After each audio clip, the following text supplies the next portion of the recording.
todos, bem-vindos a mais um bate-papo de mercado semanal. Aqui quem está falando é Luiz Fernando Roxo e a gente está começando o nosso programa hoje, dia 11/7. Primeiro eu peço desculpas, segunda-feira o mercado foi tão fraquinho que a gente acabou não fazendo o programa. Eu até não viajei, fiquei por aqui, mas acabamos não fazendo o programa. E ontem o TG estava em viagem, vindo de lá para cá e também não conseguiu fazer. Mas a gente vai repor esses programas que a gente perdeu. Terça-feira foi feriado, então vamos agora fazer um overview aí da semana, ver tudo o que aconteceu no mercado, entender um pouquinho mais como é que estão as coisas. E o canal está aberto, façam as perguntas que quiserem, tirem as dúvidas, deixem o seu comentário. O nosso bate-papo ele é interessante por conta da participação de todo mundo, além dessa descontração, desse cenário meio informal. Gente, certamente a notícia da semana mais uma vez é o Grupo X, AIC e tudo mais. Isso já está ficando chato, mas é importante a gente entender tudo o que aconteceu, como é que foi esse processo. Acho que é o primeiro grande grupo econômico mesmo que tem problemas no Brasil nessa nova fase do capitalismo. Me lembra bastante aquele final da década de 90, 96, 97, 98, que a gente tinha Arapuã quebrando, um monte de gente grande tendo problema, mas faz bastante tempo que a gente não tem problemas graves de empresas realmente grandes. Então fica a lição, vamos aprender com tudo isso. Tô tirando o meu rosto agora, vocês vão ver a tela de fundo aí, o site da CGD. Isso é para deixar a transmissão mais leve, para vocês poderem enxergar um pouquinho melhor, aliás, escutar um pouquinho melhor, já que a imagem não significa muita coisa. Então, segundo o TG que me ajuda a organizar as notícias aqui, os highlights, né, os destaques da semana são: primeiro, ontem o Copom elevou a taxa de juros pela terceira vez consecutiva, subindo para 8,5% ao ano, algo totalmente previsível, dentro da previsão esperada. Isso não significa que não tem importância a notícia é extremamente importante, e também não significa que não é porque era previsível que não é bom. Na verdade, várias coisas ruins poderiam ter acontecido, uma vez que a gente está sob a gestão macroeconômica de um governo que gosta de tomar decisões meio em cima da hora, sem avisar mercado, sem avisar ninguém, o que sempre acaba causando bastante pânico. Então, o que era esperado foi o que aconteceu, e isso até que não é ruim. Depois a gente tem um monte de notícias sobre o AIC, então eu acho que o drive da semana são essas duas notícias: a taxa de juros no Brasil e as notícias sobre o Grupo X. A primeira notícia vem lá da sexta-feira, né? A gente faz da notícia mais velha para a notícia mais nova, e a gente vai começar primeiro falando de Ásia, depois de Europa, depois dos Estados Unidos e por fim a gente vai falar de Brasil. Brasil a gente sempre divide em notícias de mercado e notícias econômicas, lembrando que as notícias de mercado hoje poderiam ser traduzidas para notícias do AIC, né? Porque 90% são notícias do AIC. O Carlos Euric está dizendo boa tarde aí, boa tarde, Carlos, seja muito bem-vindo ao nosso bate-papo. Então a primeira notícia da Ásia que a gente teve da sexta-feira para cá foi uma notícia de sexta-feira que dizia que bolsas asiáticas fecham majoritariamente em alta. Significa o quê? Que na sexta passada o mercado asiático subiu, eles fecharam em alta depois que o Banco Central Europeu sinalizou que deverá manter a taxa de juros tal. Então deram uma desculpa, mas o fato é que a bolsa asiática subiu. Essa notícia de sexta. Na segunda-feira, todo dia tem uma notícia da Ásia. Bolsas asiáticas recuam com pressão da China. Subiu na sexta, caiu na segunda. Os mercados de ações asiáticos fecharam em queda nessa segunda-feira, com a China e os países do Sudeste Asiático liderando as perdas. Os positivos resultados do mercado de trabalho dos Estados Unidos alimentaram preocupações de que o Fed poderá reduzir o seu programa de estímulo. Isso aí certamente é o repórter tentando ligar uma notícia ruim, uma notícia boa com um evento ruim. O fato é esse. Como as notícias americanas são boas, provavelmente o Fed, o Banco Central americano, vai no final do ano de fato diminuir um pouco as suas compras de ativos, então diminuir essa política expansionista, como diz a nossa presidente. Depois a gente teve uma notícia quarta-feira, porque terça-feira foi feriado, né? Então na quarta-feira nós tivemos duas notícias interessantes sobre a Ásia. A primeira é que as bolsas fecharam novamente em queda.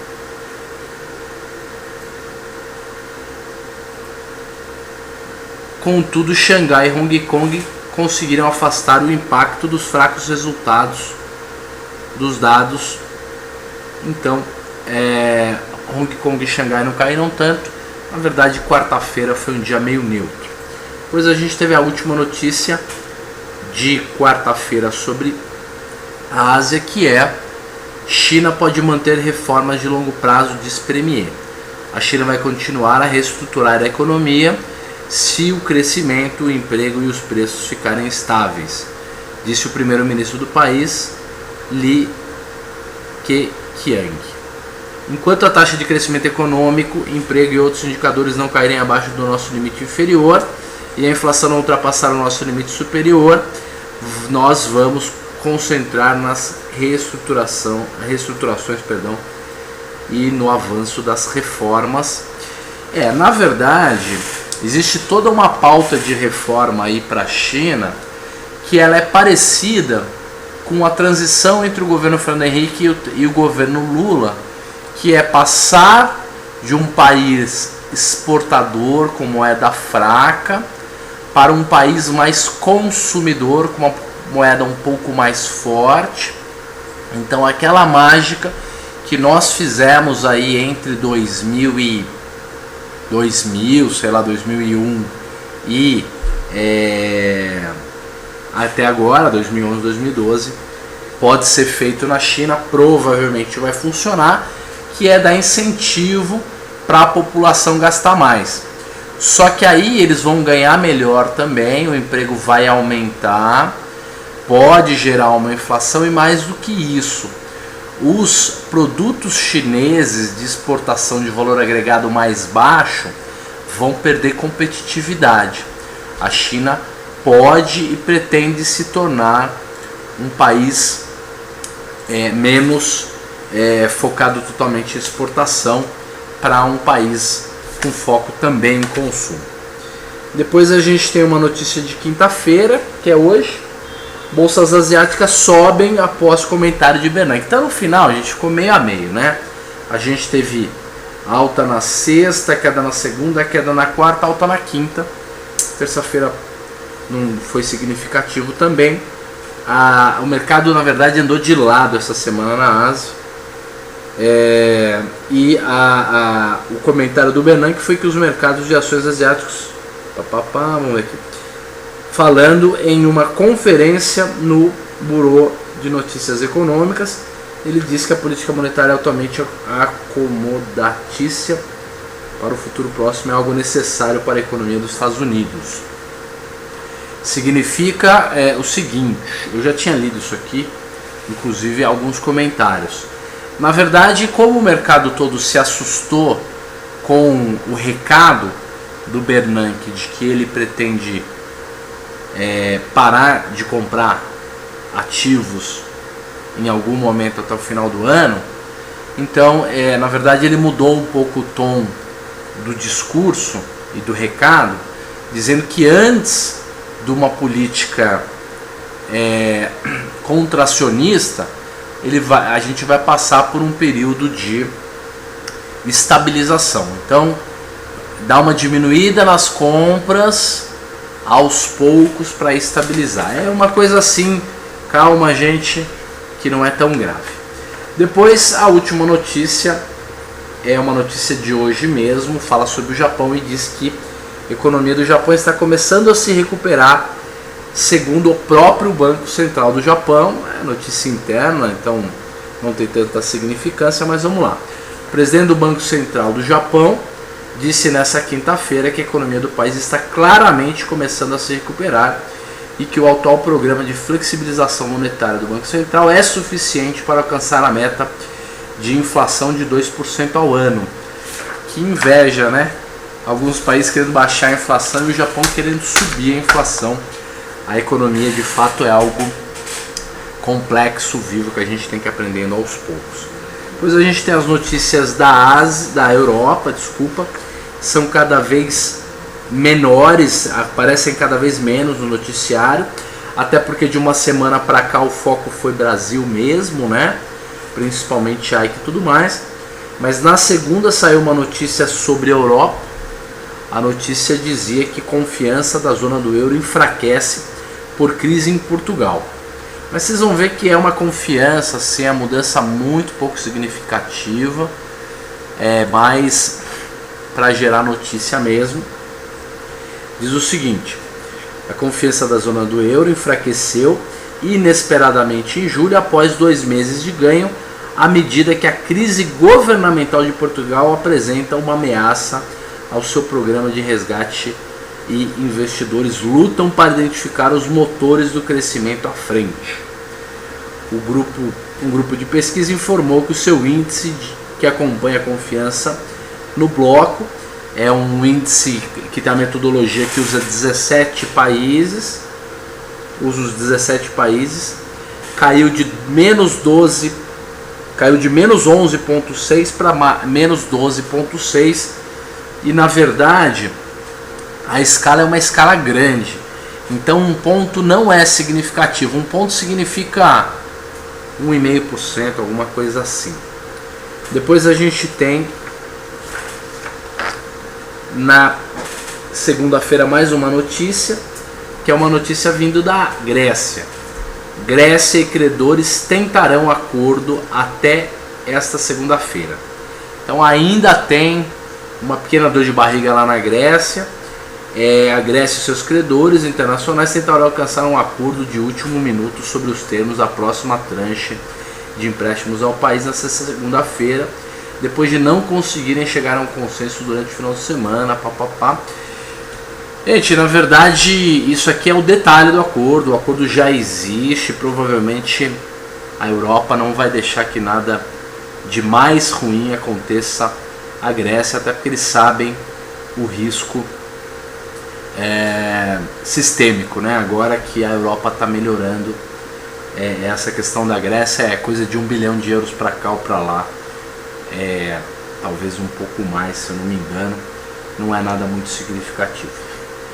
Produção industrial alemã, essa notícia é de segunda-feira também, tem queda em outubro. A Alemanha, que andava só com notícias boas, né?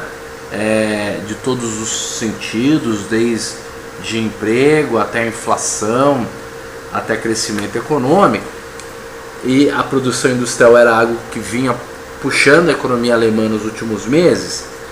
Ela recuou mais do que o esperado em maio, para registrar a queda mais acentuada desde outubro do ano passado, sugerindo que a maior economia da Europa enfrenta dificuldades para retomar a força, tal. Por enquanto a Europa está sob controle, gente.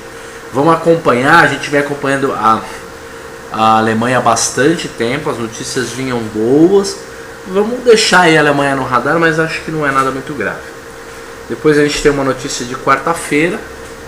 Essa notícia diz o seguinte: zona do euro ainda está em crise severa, diz membro do Banco Central Europeu. A zona do euro permanece em crise profunda e impõe desafios para as pessoas encarregadas, tal. Não é nada muito que a gente não soubesse, mas é interessante um membro do Banco Central Europeu colocando um pouco de água fria aí no ânimo europeu. A economia mundial como um todo está muito ruim, né? Mas acho que o maior problema, pelo menos pra gente aqui, não é a Europa. A situação no Brasil é bastante pior do que a Europa. A Europa fez uma parte da lição de casa, pelo menos. Depois tem uma notícia de mercado europeu. Você se lembra, na semana anterior a gente havia falado, acho que falamos mais de uma vez até, da crise, da picaretagem, do golpe que foi dado lá na Libor. Várias instituições financeiras e players financeiros estavam manipulando a Libor.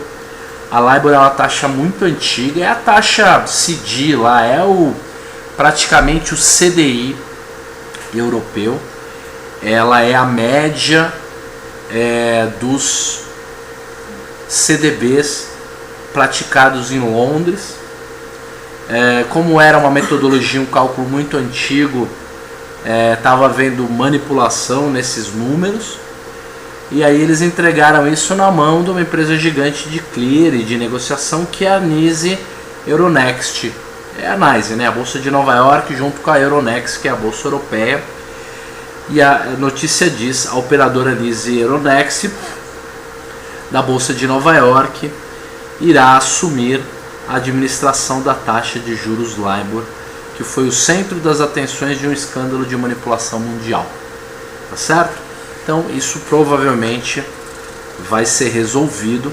Vão criar uma metodologia mais parruda e um software mais legal para rodar isso aí. Resolve.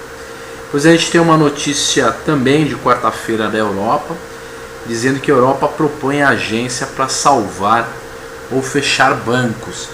Vocês se lembram que havia, né, uma discussão sobre como salvar os bancos europeus que eventualmente venham apresentar dificuldades sem comprometer nem o cotista, quer dizer, nem o investidor, o cara que tem dinheiro no banco, e sem comprometer os cofres europeus, né? O que é uma mágica, porque alguém tem que pagar. Mas na verdade a Europa propõe uma agência para salvar os bancos, isso é novo. A Comissão Europeia propôs a criação de uma agência para salvar ou fechar bancos falidos. Mas a ausência de um fundo de apoio imediato para uma limpeza pode significar dificuldade. Então, na verdade, eles vão criar um fundo, como é o FMI. O FMI serve para isso, só que é para a economia, não é para banco.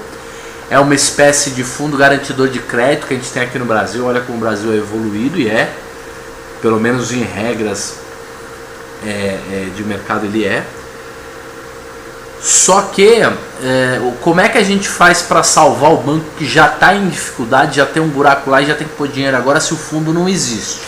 Então o fato é o seguinte, vai pagar a conta de curto prazo, provavelmente os bancos centrais e os governos, talvez tentem espetar um pedaço da conta no correntista, provavelmente aquele que é um investidor qualificado, o cara grande, aquele cara gigante, não o poupador pequeno. Essas políticas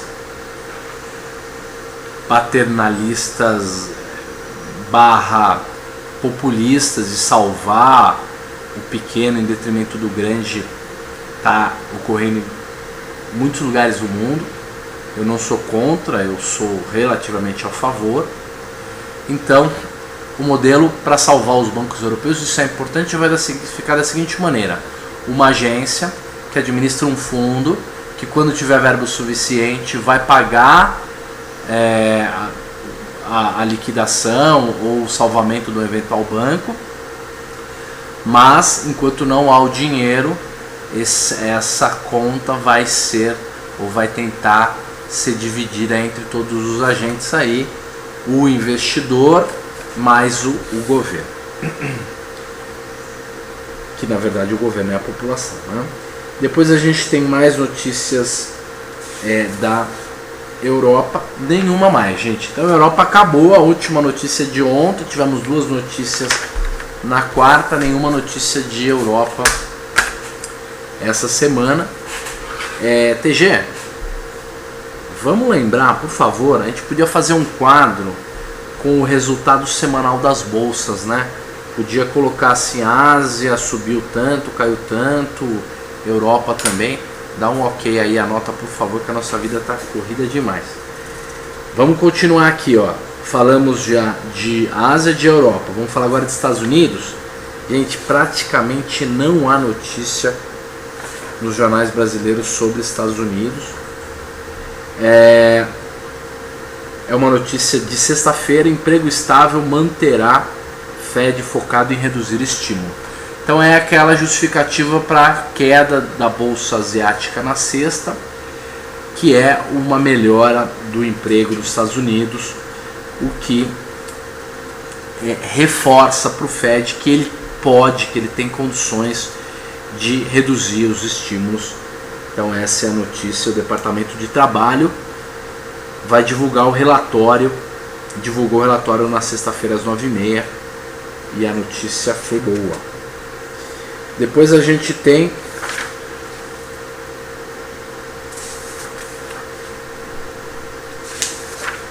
nenhuma mais notícia dos Estados Unidos. A única notícia que a gente tem dos Estados Unidos é essa. As ações lá continuam subindo, boas empresas subindo, as pessoas investindo. Eu estive hoje com um banqueiro grande, de uma instituição super grande, almoçamos juntos, e ele me disse que a cada R$1 que eles captam no Brasil hoje, mais da metade vai para comprar títulos de ativos internacionais. Pra vocês terem uma ideia como é que está a coisa. Vamos falar agora de notícias de economia, que é focar em governo, taxa de juros, inflação, emprego e tal. E depois nós vamos falar de mercado.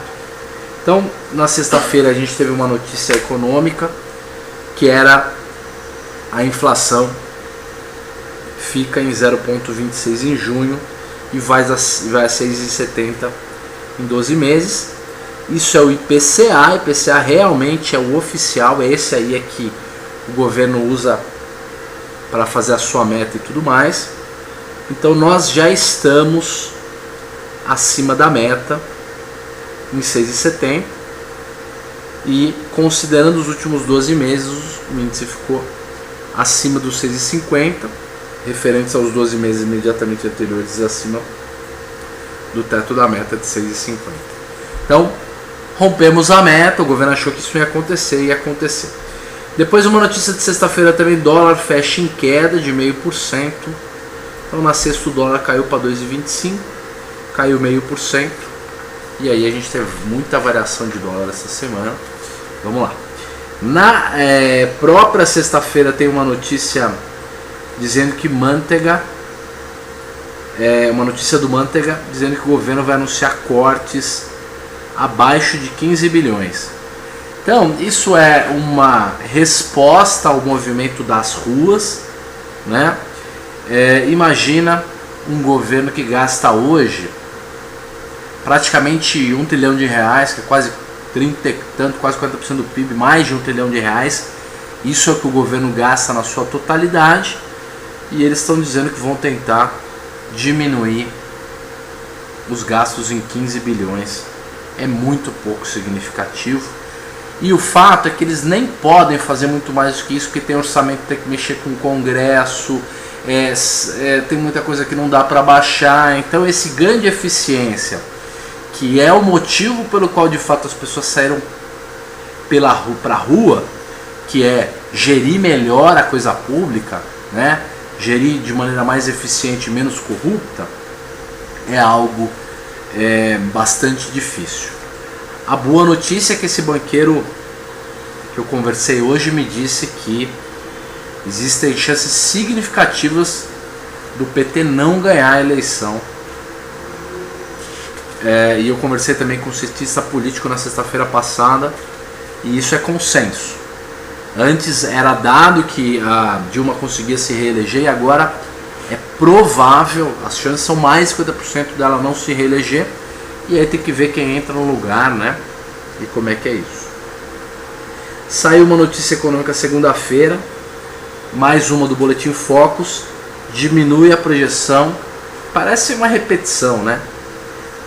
A projeção que semana passada a gente disse que era 2,40, agora baixou para 2,34.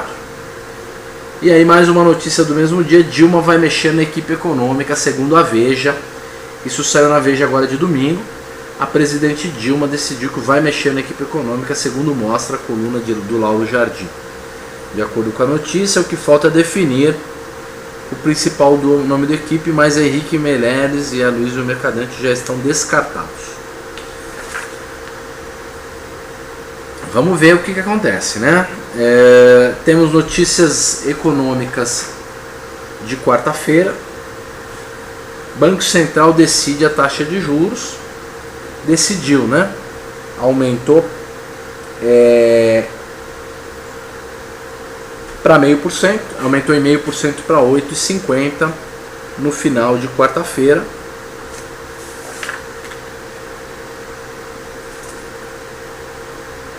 Elevou a taxa de juros em 0,5% para 8,5%. A alta era esperada pelo mercado e manteve o ritmo de elevação realizado na reunião anterior. A decisão foi unânime e sem viés, não tem viés. É isso aí, para mexer na taxa de juros agora só numa nova reunião. E mais duas notícias de hoje. Olha que notícias interessantes. Primeiro Brasil fica mais perto do topo em ranking de juro real. Voltamos a ser praticamente a maior taxa de juros real do mundo, segunda posição. E depois a gente tem uma outra notícia que é o IPC-FIP subiu 0,16 na primeira quadricemana de julho e ele havia ficado em 0,13 em junho, né? Então, em termos de inflação é mais do mesmo. A maior preocupação hoje em termos de inflação, gente, é o dólar. Se o dólar se mantiver, talvez a gente tenha apenas mais um pouco da reação do eco normal de uma economia que nem a nossa, que é completamente indexada. Então preços que subiram no passado vão puxar um pouco mais os novos preços para cima, mas o impacto pode não ser muito significativo, até porque a conversa que eu tive com esse banqueiro hoje é que provavelmente a partir do mês que vem ou do outro começa a ter aumento de desemprego. E é efeito mesmo não só da política de aumento de juros, mas principalmente da situação econômica como um todo. E vamos lá. Mercado. Praticamente mercado, gente, só tem notícia do Ike. Eu vou dar uma resumida, porque também ficar batendo em cachorro morto é bobagem. A quantidade de ativos hoje dessas empresas é mínima. Quem não realizou o prejuízo até agora tem pouco a perder daqui para frente. Então, vamos lá.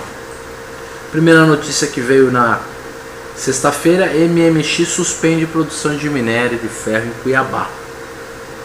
Então, essa é uma notícia que impactou na MMX. De fato, agora que saiu as notícias ruins, eles vão dar todas de uma vez e pronto. Depois mais uma notícia de sexta dizendo que como a situação do Ike pode ficar pior. Então há pelo menos um ano que Batista já vinha perdendo credibilidade diante do mercado. No início dessa semana a OGX anunciou a viabilidade para continuar explorando 3 poços. A situação para o empresário ficou ainda mais insustentável diante de tantas más notícias. Há quem diga que Ike já tenha chegado ao fundo do poço, e há quem defenda, no entanto, que há muita coisa ainda por acontecer. Na situação do empresário pode se agravar ainda mais. Olha, agora a diferença é muito pequena, gente. A quantidade de dinheiro que valem essas coisas é pequena. Talvez seja importante para a vida dele, para a situação dele, mas para a situação do mercado muda pouco. Depois, na própria segunda-feira, uma notícia também de mercado, também falando de MMX. Estaleiros consideram o projeto de OSX inviável, diz uma fonte. Então, a OSX, que se achava que poderia valer muito. O Tubarão está perguntando se eu conversei com o Stuberger hoje. Não posso dizer com quem eu conversei hoje. É um desses caras grandes, é desse nível, mas eu não posso dizer quem foi não. Depois a gente tem mais uma notícia de mercado na própria sexta-feira dizendo que só o Mubadala será credor da EBX com reestruturação. Então a reestruturação vai deixar apenas um único fundo como credor, que é esse fundo. Ele provavelmente vai comprar, trocar dívida com os outros e tal, vai abraçar o Ike lá. É um fundo lá da Ásia. Depois, se eu não me engano, se eu estiver errado, por favor me corrijam, eu não acompanhei tantas notícias do Ike essa semana. Depois, na segunda-feira, MPX retifica informação sobre o aumento de capital privado. Retificou nessa sexta-feira informando envolvendo aumento de capital privado, anunciado na quinta-feira. De acordo com o fato relevante, as ações a serem emitidas no aumento de capital farão jus ao recebimento integral e não pro rata, tal. Pouco importante também, mais uma de MPX. MPX responde por 80% da dívida do Ike com o BTG Pactual.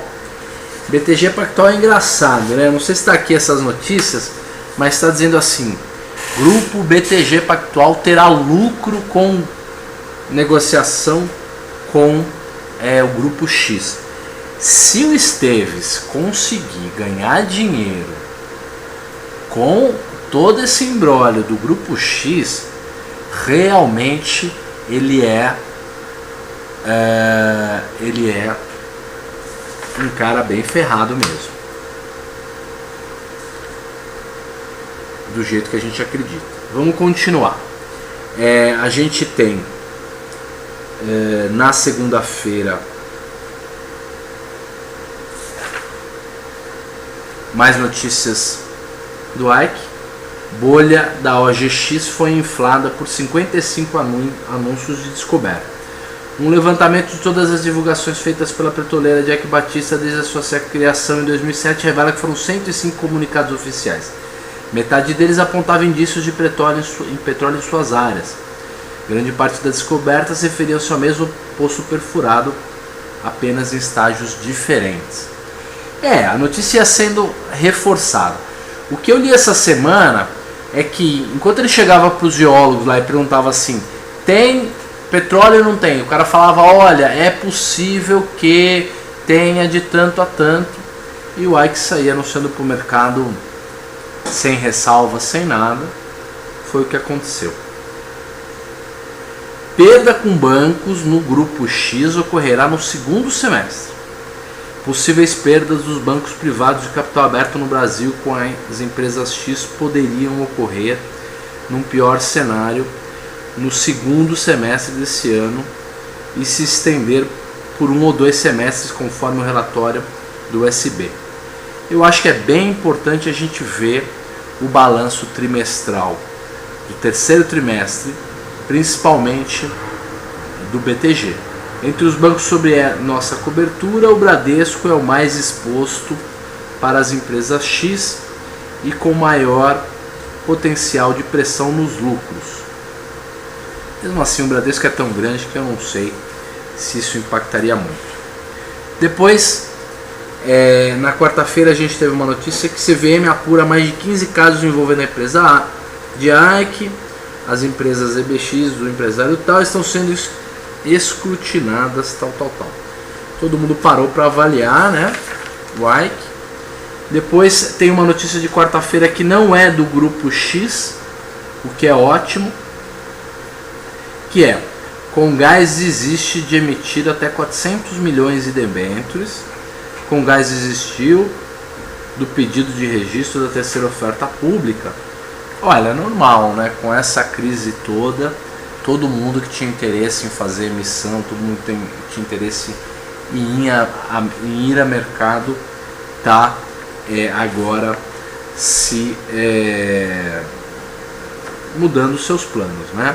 Tem uma notícia igual da Oi, da mesma quarta-feira. A Oi cancela pedido de registro para ofertas de debêntures. A Oi pediu nessa terça-feira, dia 9, o cancelamento do pedido do registro. Depois, hoje tem mais algumas notícias. Ike Batista reduz a fatia nas ações de OGX para 57%. Só faltava, né, ele vender nesse preço. Mas ele andou vendendo a 1 e tanto lá atrás, vocês se lembram disso, a gente falou aqui. E aí, mais uma, a OGX anuncia saída de últimos conselheiros independentes inclusive o próprio pai do Ike, né? Que é o Eliezer, saiu do conselho das empresas X. Aí a gente tem: sem vender ativos, EBX segue apanhando, diz analista. E essas são as notícias da semana. Gente,